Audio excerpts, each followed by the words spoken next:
আসসালামু আলাইকুম। একটি সুখবর আবার একটি দুঃখের খবর। সুখবরটি হচ্ছে যে কয়েকদিন আগে ইসরায়েল ইয়েমেনে হামলা চালায় এবং এতে ৩৫ জন নিহত হয়। সেই প্রতিশোধে আজকে ইয়েমেন ইসরায়েলের বিমান ঘাঁটিতে ক্ষেপণাস্ত্র হামলা চালায় বলে জানান ইয়েমেনের হুতি মুখপাত্র ইয়াহিয়া সারি। ইয়াহিয়া সারি এই খবরটি নিশ্চিত করেছে তারা আজকে আহ, ইসরায়েলের বিমান ঘাঁটিতে ক্ষেপণাস্ত্র হামলা চালিয়েছে। আরেকটি যে দুঃখের খবরটি বলছিলাম যে আহ, ইসরায়েলি হামলায় গাজায় ২৪ ঘন্টায় নিহত ৭২ জন। গত ২৪ ঘন্টায় ইসরায়েলি হামলায় গাজায় নিহত ৭২ জন।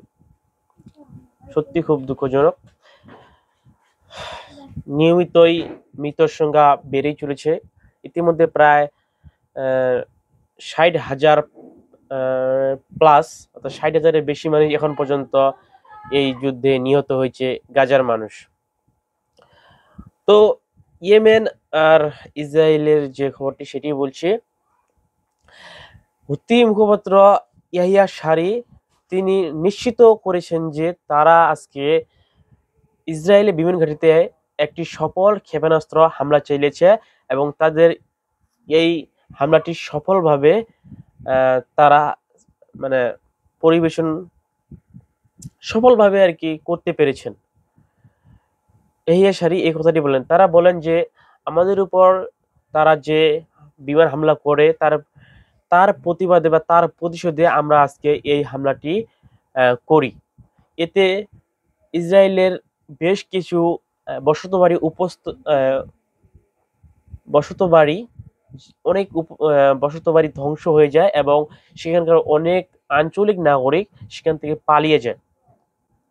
এটি বলেছেন মুখপাত্র ইয়াহিয়া সারি।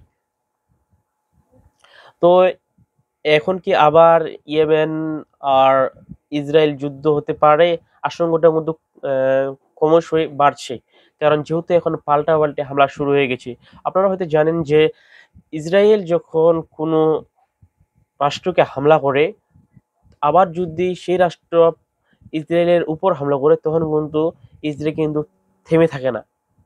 যদি সেটা আবার ছোট রাষ্ট্র হয়, ইরান বাদে অন্যান্য যে কোনো রাষ্ট্র কিন্তু হলে তারা ছাড় দেয় না।